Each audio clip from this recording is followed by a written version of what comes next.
বাবা মশাই, আমি আপনাকে কথা দিচ্ছি, মার বংশের কোনো অমর্যাদা আমি হতে দেব না। আপনার যত অসম্পূর্ণ কাজ আছে সব আমি সম্পূর্ণ করব। আপনি শুধু আমাকে স্বর্গ থেকে আশীর্বাদ করুন।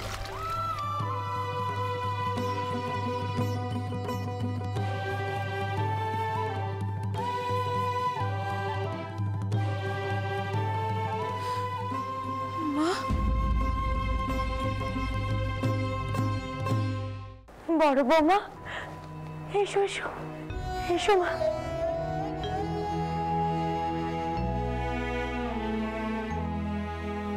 তুমি ফিরলে মা? বড় দেরি করে ফেললে যে।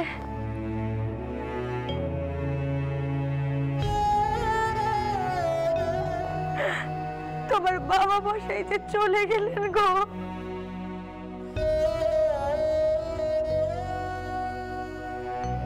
তাকে শেষ দেখাটুকু পর্যন্ত তুমি দেখতে পারলে না মা, দেখতে পারলে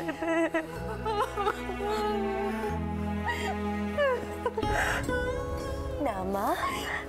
কাঁদে নে, ওঠো, মন শক্ত করতে হবে যে।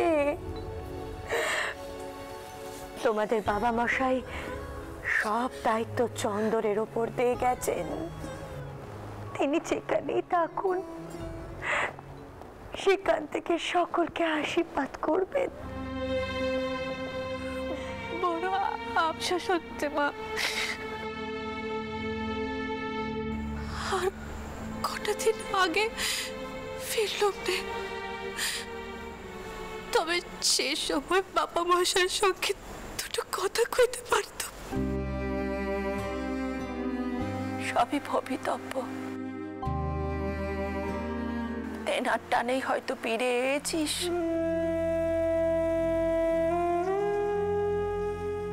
ছোটনাথ বউ, বড়নাথ বউকে নিয়ে ঘরে যাও দেখি। সবে তীর্থি থেকে এসেছে, ও নিশ্চয়ই খুব ক্লান্ত। এভাবে কান্নাকাটি করলে ওর আবার শরীর খারাপ হবে যে। যাও, নিয়ে যাও ওকে।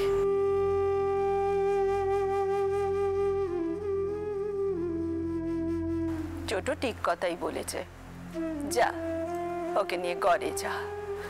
চন্দর এলে মেলা কাজ পড়ে আছে, তুই যা। তো শাওরির কাছে আমরা রইলুম। দিদি চলো, দিদি আর কেঁদো নেই, চলো ঘরে চলো।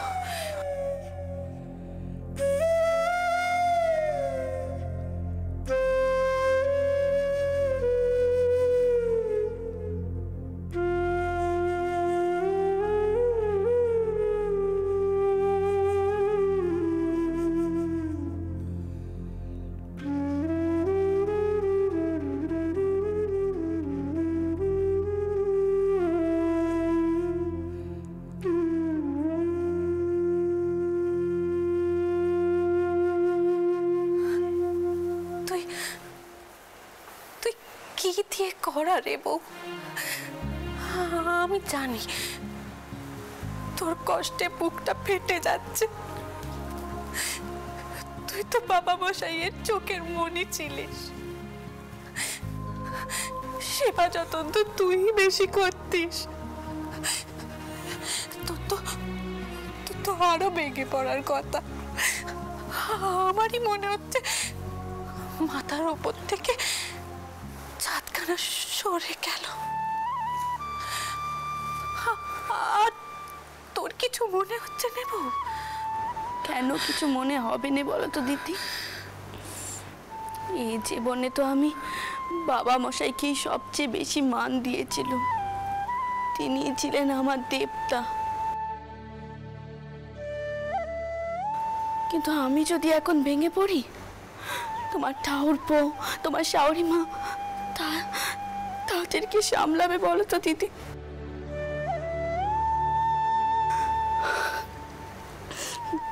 তাছাড়া এই ধাক্কার পর তিনি একেবারে অন্য মানুষ হয়ে গেছেন। আর বাবা মশাই তো যাওয়ার আগে আমাকে দায়িত্ব দিয়ে গেছেন। আমার বুকটা যে কতখানি ভারী হয়ে আছে সেটা আমি কাউকে বলতে পারিনি দিদি। তুমি এলে আর আমি তাই বললাম। তুমি ছাড়া আমি মনের কথা কাকে কই বলে তো দিদি।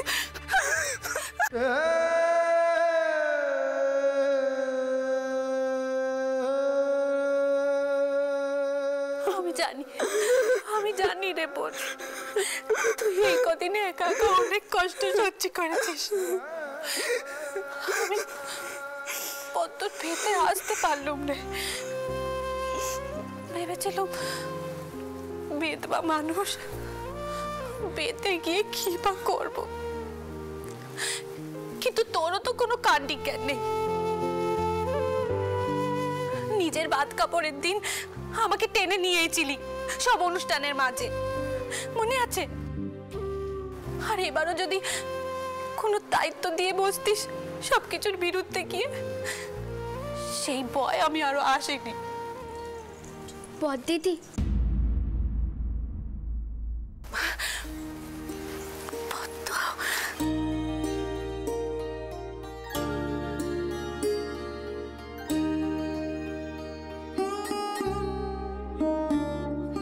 দিদি, পদ্ম শাওরি মা এসেছেন। ভেবেছিলাম এবার কত আনন্দ করব, তোর বিয়ের গপ্প শুনবো, কিন্তু সেসবের আর উপায় রইল না রে। ও বউ, তুই যা, তোর বিয়া নিয়েছেন না, নিয়ে আয় গিয়ে ওনাকে, যা।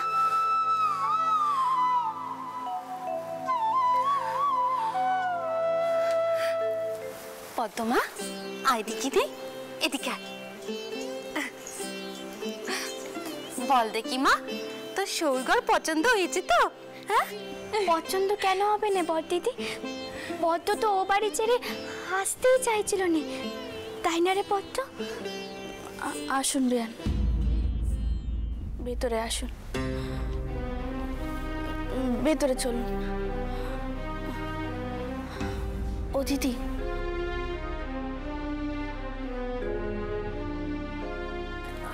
এই হলো কি আমার বড় যা, আজই বৃন্দাবন থেকে ফিরেছেন। এই হলো পদ্ম শাওরি মা, বাবা মশাইয়ের খবরখানা পেয়েছেন।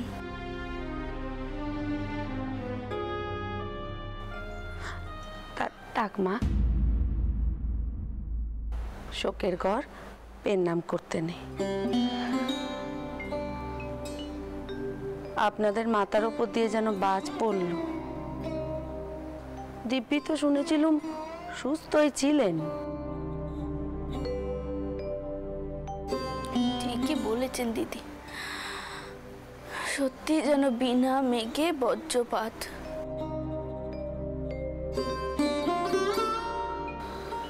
বাবা মশাই যে আর নেই তা আমরা কেউ বিশ্বাসই করতে পারছি না।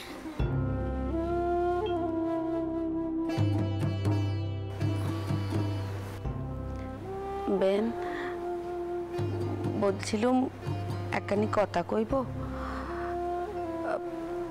আপনাদের এখন তো অসহজ বাড়ি, 7-17 কাজ রয়েছে। আমি যদি রামকে আর বৌমাকে বাড়ি ফিরিয়ে নিয়ে যাই,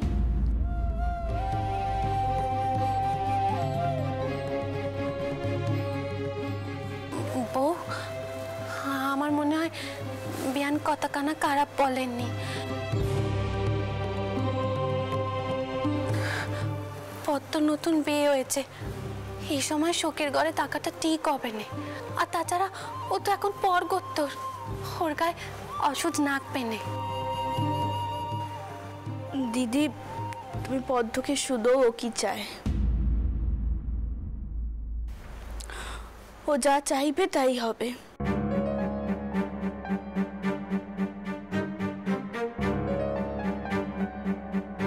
বলছিলাম কি বেয়ান, আপনি একটু বসুন, আমি নেবু শরবত দিতে বলছি। এখনো তো আমাদের অসুখ নাগেনি, যতক্ষণ না তেনারা দাহ কাজ করে ফিরছেন ততক্ষণ আমাদের অসুচ নাগবে না। আপনি একটু বসুন।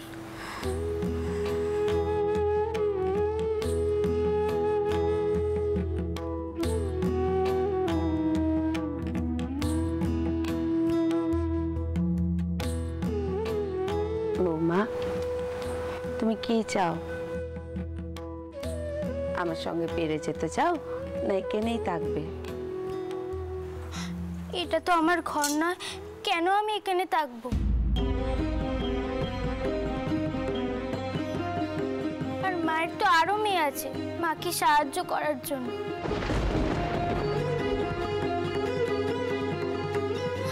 মা, আমি আমার নিজের সংসারে ফিরে যেতে চাই।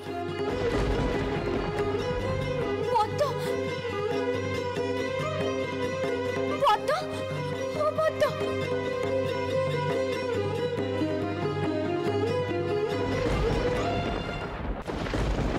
পদ্ম, পদ্ম দাঁড়াও, পদ্ম, পদ্ম দাঁড়াও বলছি। দেখো ছোট মা, তুমি আমাকে আর কিছু বুঝিও না। মা তো কইলো না যে তুই এখানে থাকলে আমার ভালো লাগবে? কইলো? সরজু, কি হলো রে? ওর আবার মনে নিয়ে গেছে দিদি। তুমি তো ওকে থাকতে বলোনি। ও দিদি, এটা ঠিক হচ্ছে না। তুমি ওর কাছে আরেকবার যাও। গিয়ে কি হবে বলতো সরজু? বাবা আর আমায় ভুল বুঝবে। আমি শুধু একটা জিনিস বুঝতে পারছি না, এত বিপদের মধ্যেও ও শুধু নিজের কথাই কি করে ভাবছে।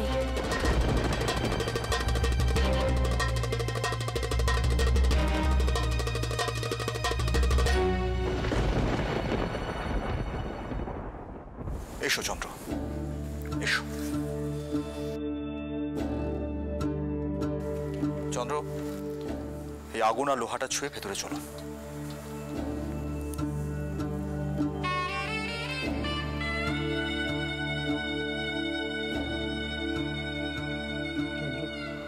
বাবা, একটু নিম পাতাটা দাঁতে কাটো।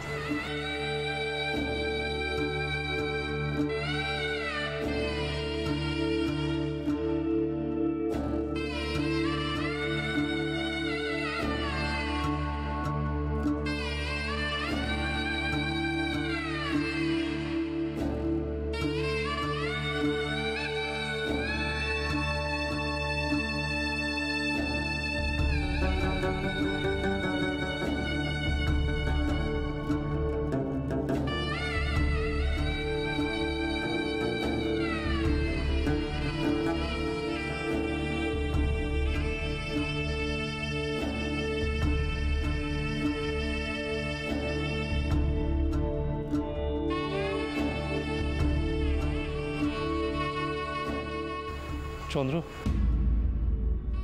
বাবা একটুখানি মিষ্টি মুখ করো।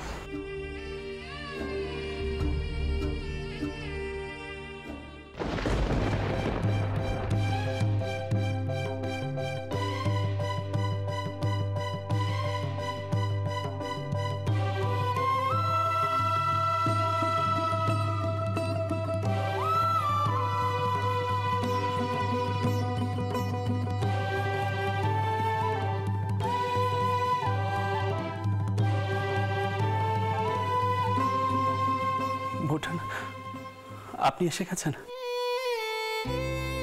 কখন ফিরলেন? একটু আগে ফেললুম ঠাকুরপো। তখন তোমরা শ্মশানে।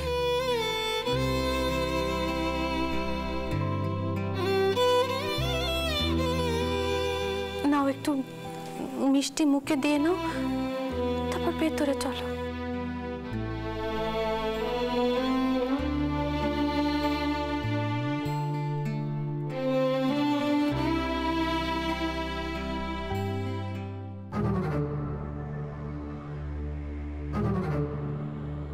আপনারাও ভেতরে যান করু মশাই। বৌঠান কোথায়? মা ঘরেই আছেন। আমি আর কালী একটু বৌঠানের সঙ্গে দেখা করে আসছি। এসো কালী।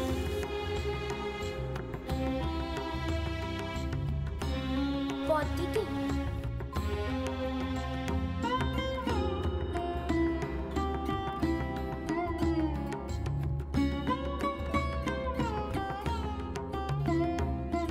দিদি তোমরাও যাও, আমি শরবত নিয়ে আসছি। না সরজু, তোকে শরবত আনতে হবে না, আমি আনছি।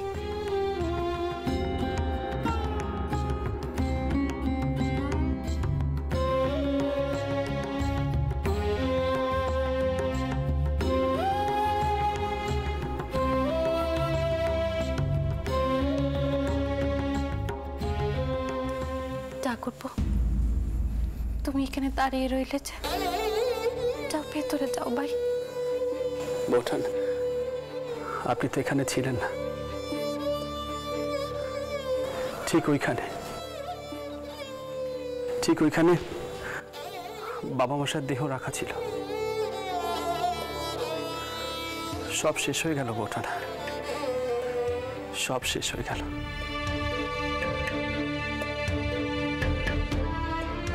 আমাদের মাথার উপর থেকে ছাদটাই সরে গেল।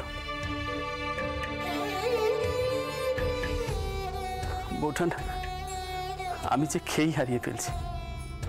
আমি জানি এই বয়সে আমার মুখে হয়তো এসব কথা শোভা পায় না, কিন্তু যার বাবা মারা যায় সেই জানে কষ্ট কাকে বলে।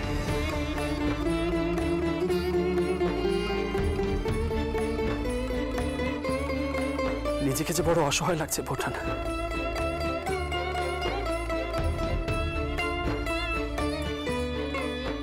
আমি জানি ঠাকুরপো, তোমার কতটা কষ্ট হচ্ছে। তুমি ঘরে যাও, আমি আসছি।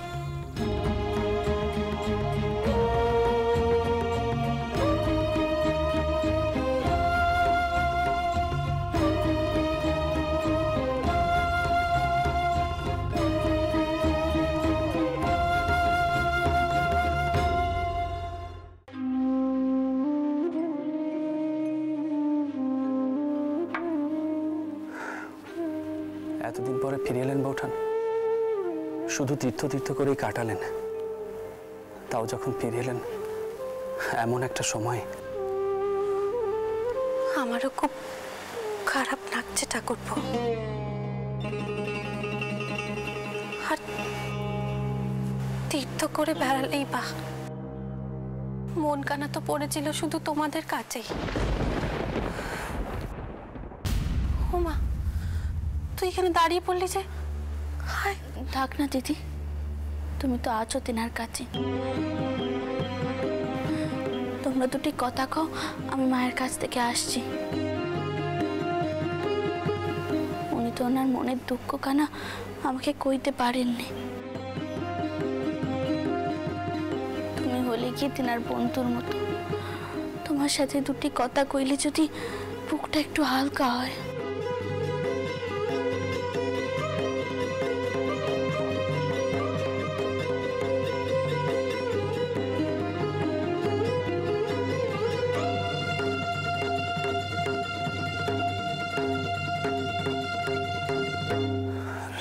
বৌঠান, রানী ঠিকই বলেছে। ওর সামনে তো আর সব কথা বলা যায় না। জানেন বৌঠান, আমার বুকের উপরে একটা পাথর চেপে আছে। আমার মনে হচ্ছে বাবা মশাই কেমন নিঃশব্দে চলে গেলেন। আমি তার পুত্র হয়েও তার জন্য কিছুই করতে পারলাম না। তুমি আর কি বা করতে ভাই?